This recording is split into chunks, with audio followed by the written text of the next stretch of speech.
I may have done what they said I did, but I am not what they say I am. Have you ever done something that didn't reflect who you are? I may have done it, but I am not it. And now I have to live with the guilt of what I did and what you say about me. Because some of the punishment is the pain of people whispering about the choices you made. It's hard to defend yourself when the murmuring of the voice of accusation is stronger on the inside than the voice of all the critics on the outside. It is what you are saying about yourself.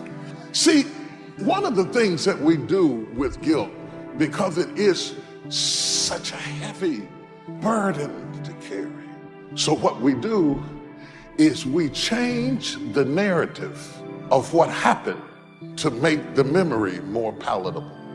That we tell ourselves about what happened causes a certain toxicity to the soul. And you have told yourself a lie so long that you can't be delivered because you can't admit the truth. See, the pain of living with those questions creates a false story. Well, I would have got there, but my daddy didn't raise me. I would have got there, but I don't know where I came from. I would have got there, but I flunked out of first grade. I would have got there, but I'm black. I would have got there, but these are things we tell ourselves to anesthetize the pain of the weight of I brought this on myself. And you cannot help people in counseling who will not own what you did until you take responsibility for it, till you stop hiding from the guilt. See, because you're trying to tranquilize the guilt. You know why your daughter disrespected you. You know what she saw about you and the neighbor across the street and talked about, I ain't gonna let that girl disrespect me. She just lost her mind. I'm not thinking about them haters. I'm not a hater. I'm hurt because you beat me like a dog. That's not a hater. But you changed the story because the weight of the matter might mean you admitting my son is acting crazy because I wasn't a good father. You have to stop telling yourself, I don't know why that boy acting crazy. You do. And you're the only one who can fix it because you do know what's wrong with him. You know what the problem is. But the weight of the guilt, you cannot heal it if you won't own it. I didn't decide I want to be an angry black man or an angry white man. White folks can be angry too, incidentally. And for that matter, I have met some seriously angry women in my life. Why are you angry? Are you angry about something you could fix? Guilt that leads to a change of behavior is a powerful thing. It's a wonderful thing for you to be guilty enough to humble yourself and pull all the lies you told to yourself down and say, look, I miss you. And whatever I did to hurt you, I'm sorry. I'm man enough to say I was wrong and I'm sorry. You'll never be healed. Take full responsibility for what happens to you. It is one of the highest forms of human maturity. It's the day you know you have passed from childhood to adulthood. Now, I used to have some problems in this area. I used to have this list of reasons why I wasn't doing well. To explain, right? Otherwise, you're going to look bad. I used to blame the government. I blamed taxes. Look what you've got left after they take everything out. I blamed prices. You walk into a supermarket with $20 and come out with this little half bag of groceries. I blamed the traffic. I blamed my car. I blamed my negative relatives. They were always putting me down. Hey, that's a pretty good list for not doing well, isn't it? I will never forget this one day. Mr. Shoaff was very kind, but he was also very blunt. On this particular day, with a kind of question mark look on his face, he said, Jim, tell me how come you haven't done well up until now? Well, so I wouldn't look too bad, I decided to go through my list. He was very patient, and let me go through it all. When I finished, he looked over my list very carefully and said, "Mr. Rohn, big problem with your list. You aren't on it." When I went to work for him a few months later, I learned very quickly to tear up my list of reasons for not looking good, and then I got a fresh piece of paper, and I put one word on it: me. See, I used to blame everything outside for my lack of progress, until I found the problem was inside. You see, it's not what happens that determines the quality or the quantity of your life. And the reason is because what happens to about everybody. It's not what happens. It's what you do that makes the difference in how your life works out. Anything can happen, right? We could all tell stories for days on end. Have you heard of Murphy's Laws? Murph had these laws. One of the laws was, if anything can go wrong, it will. I've fallen out of the sky so many times. But those are happenings.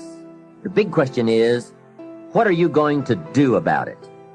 But like I always say, life is 10% what happens to you, is 90% what you do about it. I'm thinking about two men who were fairly successful.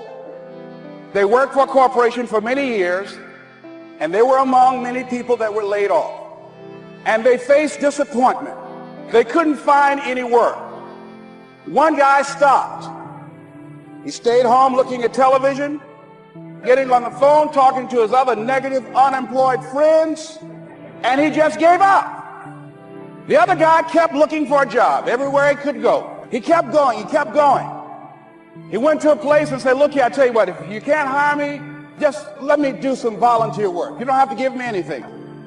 About 4 weeks later, one of the top managers quit. Guess who they selected? This other guy. What was the difference between the two men? One guy said, "It's not possible, it's over, I'm finished." But this other guy, he felt that in spite of how bad the economy is, that it's possible. And guess what, ladies and gentlemen? That's what we have to do with our dreams. Just keep moving. Don't start feeling sorry for yourself. Don't spend time blaming and talking about what happened to you. You want to make your dream come true, you got to stay focused. Some people rather get even than get ahead. Stay focused on where you want to go. Somebody says, "Yeah, but you don't understand the disappointments I've had." Come on. Everybody's had their share. The difference is what you do about it. Starting tomorrow, what are you going to do that'll make a change in your life's direction? And then change anything for you want to change. And I challenge you to do that because you can change. See, you don't ever have to be the same again after tonight, only by choice. Today, my life changes. Now, who can do that? Anybody. When can you do it? Whatever day you pick. You gotta go, man. Never wait on the right time, because the right time ain't ever coming. Do you know how much time you have left? Do it now. Take action now. When you make up your mind to do something, God will breathe on your efforts and give you strength, but it kicks in when God sees you doing all you can do. If you do what you can, the Lord will make a way somehow. He already has the solution. You don't have to figure it out. God, I trust your timing and I trust your ways. My life is in your hands. God is saying it's just a matter of time before you see things change in your favor. It may not happen the way you thought, but God's ways are better than our ways. When you see someone who's the best in the world at what they do, they're being rewarded in public for what they've practiced millions of times in private. George Bernard Shaw said there are two kinds of people in life. You know, he said those that make things happen, those that watch things happen, and those that don't know what happened. See, a lot of people want to exempt themselves from taking responsibility. All they want to do is talk about the problem. Every time you see them, they'll tell you their story over and over and over and over again. You want to take responsibility for your life. I got me here, I can get me out of this. And I'm getting out. I'm not going to be a volunteer victim. Take full responsibility for your life. Accept where you are and the responsibility that you're going to take yourself where you want to go. Most of you won't be successful because when you're studying and you get tired, you quit. And I'm here to tell you today, if you got somebody came to my office the other day crying. I said, look, don't cry to give up. Cry to keep going. Don't cry to quit. You already in pain. You already hurt. Get a reward from it. Don't go to sleep until you succeed. Listen to me. I'm here to tell you today that you can come here, you can jump up, you can do flips, you can be excited when we give away money. But listen to me, you will never be successful until I don't have to give you a dime to do what you do. So part of beginning to get unstuck, you've got to decide that the behavior pattern that you have adopted doesn't work for you. You've got to change your strategies. And changing your strategy means reinventing your life, recreating you. And you have the power to do that. You can decide that you're going to change, that you're not going to be a wimp. You can decide that you're going to stand up to life. You can decide that I'm going to live each day as if it were my last. You have the power to make that decision.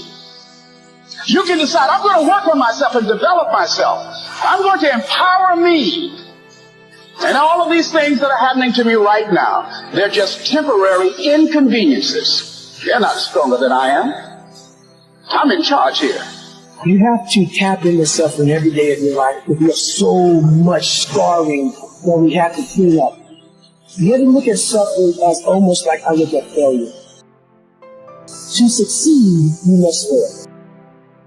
In failure and in suffering, all the answers are in there.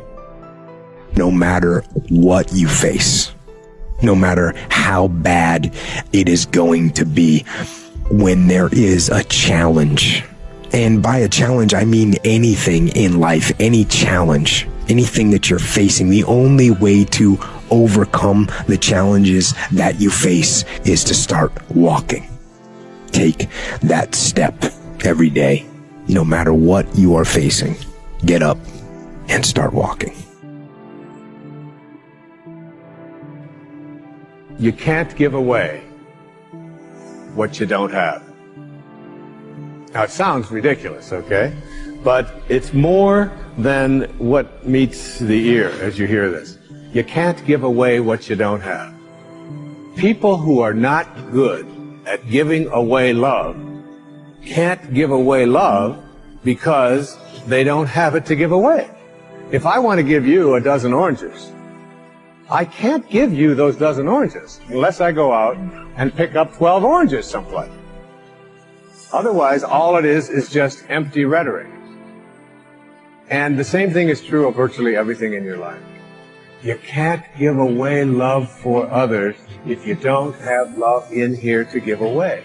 If what you have in here is contempt, if what you have in here is anger, if what you have in here is fear, then these are the things you're going to be giving away in your life.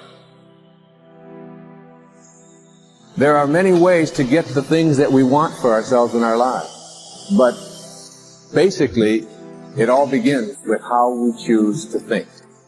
As you think, so shall you be. 7 little words that I think are perhaps the most important things that we can learn and master in our lives. This old proverb notion that I become what I think about all day long. And once you know that what you think about is what expands, you start getting real careful about what you think about. You don't allow your thoughts to be on anything that you don't want, or that you wouldn't want to have manifest or show up for you in your life. Have a mind that is open to everything and attached to nothing. One of the central principles of my life is that no one knows enough to be a pessimist about anything. And that each and every one of us, when we close our mind to what is possible for us or what is possible for humanity, closes off the genius that resides and lives in each and every one of us. Having an open mind doesn't necessarily mean finding fault with all of the things that you've been taught by others. It means opening yourself up to the potentiality and the possibility that anything and everything is possible.